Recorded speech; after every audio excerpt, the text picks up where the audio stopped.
Halo semuanya, welcome back to my channel, DJ Family Channel. Nah, di video kali ini saya mau bercerita tentang apa pekerjaan saya di sini sebelumnya di Amerika dan bagaimana saya mendapatkan pekerjaan itu. Jangan shock kalian, jangan kaget ya tentang apa yang saya ceritakan, karena memang saya sendiri pun kaget kenapa saya bisa melakukan ini gitu. Karena pun saya sebenarnya melakukan pekerjaan ini hanya untuk meluangkan waktu saja begitu, mencari pengalaman, tidak yang mencari duit. Nah, sebagai background sebelumnya, saya ini pernah bekerja di Jakarta sebagai supervisor. Jabatan saya sudah di perusahaan internasional Jepang. Posisi saya saat itu sudah sebagai supervisor sales analyst begitu ya. Nah, sampai di sini setelah menikah dengan doi suami saya, bule itu, saya harus melepaskan semua karir saya. So sad. Saya pun harus melepaskan semua pendidikan yang saya sudah sudah saya achieve. Saat itu pendidikan saya sudah sampai di master degree, sudah sampai di S2, jurusan Finance and Risk Management, finance ya, di Universitas Trisakti. Jadi sampai di Amerika ini saya harus memulai semuanya itu dari nol. Start from scratch. Jadi buat kalian yang akan datang ke Amerika dan mau bekerja di sini, oke, janganlah kalian kuliah sampai S2 di Indonesia. Mending kalian simpan aja duitnya. Yang S2 itu lalu kalian bisa sekolah di sini, karena ijazah atau sertifikat kalian yang dari Indonesia itu tidak akan terpakai di negara Amerika ini sampai sekarang. Jadi mohon maaf sekali lagi, ini sebagai saran saja. Semoga kalian menonton video ini, karena ini yang paling saya sesali sesudah saya tinggal di sini, oke? Saya menghabiskan uang sekitar 100 juta lebih ya untuk menyelesaikan program S2 saya yang ada di Indonesia. Dan saat ini saya berpikir, aduh, kenapa saya tidak menyimpan saja duit saya itu sebelumnya dan ambil kuliah di Amerika ini. Tapi ya begitu, saya tidak ada rencana sebelumnya mau pergi ke USA. Saya tidak ada rencana sebelumnya mau menikahi suami saya. Semuanya berjalan tanpa rencana. Jadi akhirnya begini. Oke. Nah, apakah ijazah S2 saya bisa terpakai di USA? Jawabannya adalah big no. Tidak sama sekali. Baik jurusan apapun yang kalian ambil, itu akan sangat sulit untuk mendapatkan langsung pekerjaan di USA. Adapun mungkin cara lain yang bisa kalian ambil, yaitu mendaftarkan equivalent atau mengambil equivalent dari ijazah S1 atau ijazah S2 yang ada di Indonesia, di-equivalentkan ke pendidikan yang ada di USA. Setara, misalnya S1-nya itu IT ya. Kredit yang ada di Indonesia, kredit pendidikan yang kalian ambil di Indonesia harus di-equivalentkan ke S1 IT yang ada di USA. Kreditnya. Jadi apakah sama atau tidak gitu. Jika tidak, kalian harus mengambil mata kuliah lagi yang tidak sama. dengan yang ada di USA. Begitu, kalian harus bayar lagi. Jadi begitu. Saya sudah coba ekuivalenkan ijazah S2 saya. Akhirnya end up dengan saya harus mengambil banyak mata kuliah dan itu tidak murah. Saya harus membayarnya lagi. Dan saya berpikir saya tidak mau membayar mata kuliah lagi dan saya tidak mau belajar lagi dengan mata kuliah yang sama dan jurusan yang sama. Kalaupun saya mau belajar, saya mau mengambil jurusan yang berbeda, tidak yang sama saja dengan yang ada di Indonesia yang sudah saya pelajari begitu. Nah, akhirnya saya pun tidak punya ijazah S1 ya atau S2 statusnya di sini.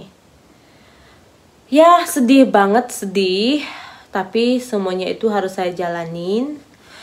Karena saya tidak punya ijazah S1 atau S2, saya hanya bisa mendapatkan pekerjaan dengan level yang sangat rendah di Amerika ini. Akhirnya saya pun pernah melamar sebagai tukang potong daging di suatu supermarket. Nama supermarket ini adalah Target. Kalau kalian pernah mendengar, Target ini sangat populer di USA. Nah, Target ini mempunyai store itu namanya deli. Deli ini menjual daging-daging yang sudah masak, yang dingin, yang sudah masak. Kemudian biasanya mereka akan membuat sandwich dengan daging-daging itu. Dan sayalah tukang potong daging itu di deli itu. Nah, berapa bayarannya per jam? Kalau bayarannya jangan ditanya ya. Di sini bayaran gaji itu sangat jauh berbeda jika dibandingkan dengan yang ada di Indonesia. Misalnya saya bekerja sebagai tukang daging di Target, tukang potong daging. Saya akan tunjukkan fotonya nanti di sini. Bagaimana saya bekerja, apa pakaian yang saya pakai pada saat bekerja.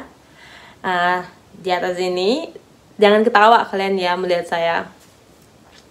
Nah, gajinya itu ya sekitar $15 per jam begitu. Kalau di-convert ke IDR bisa dapat sekitar 2 juta ya, 2 juta per jam. Nah, saya waktu itu bekerja sebagai paruh waktu 3 hari dalam seminggu. Saya tidak kerja setiap hari. Saya bekerja 3 hari selama 1 minggu.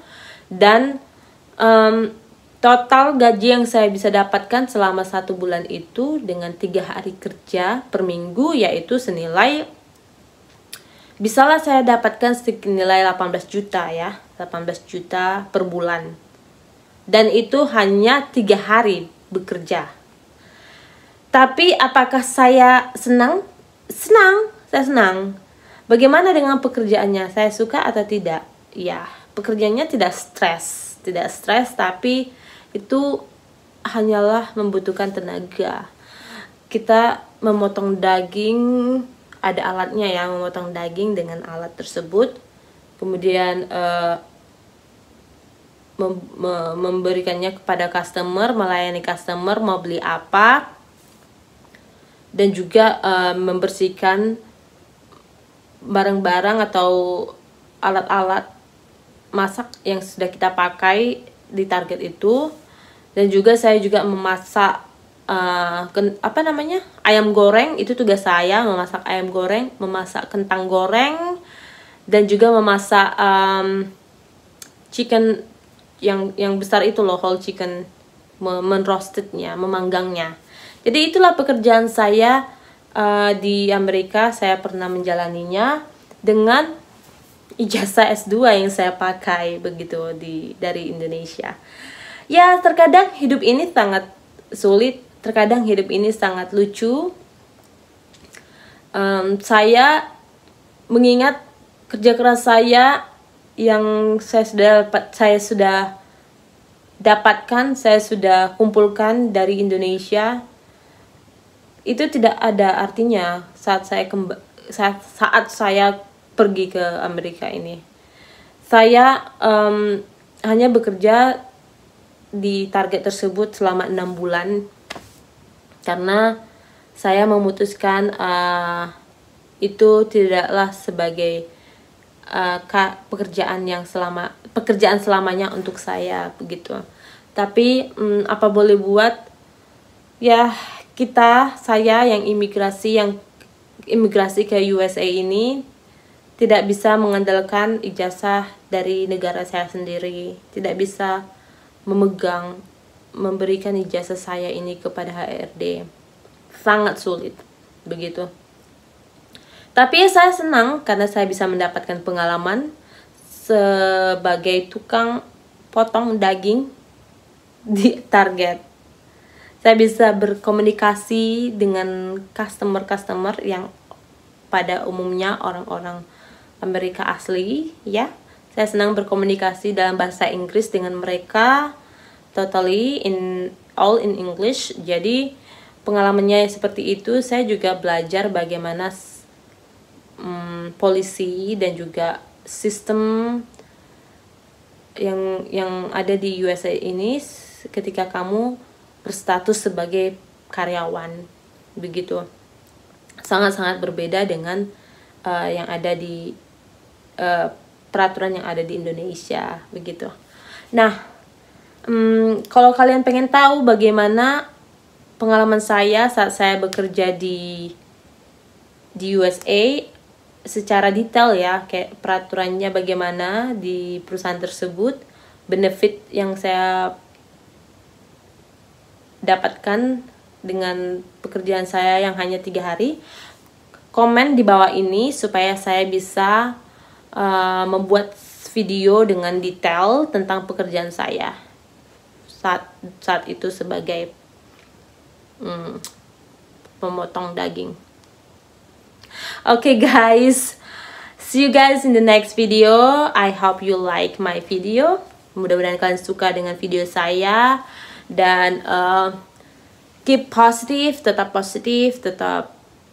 berjuang, tetap bermimpi. Oke, jangan lupa.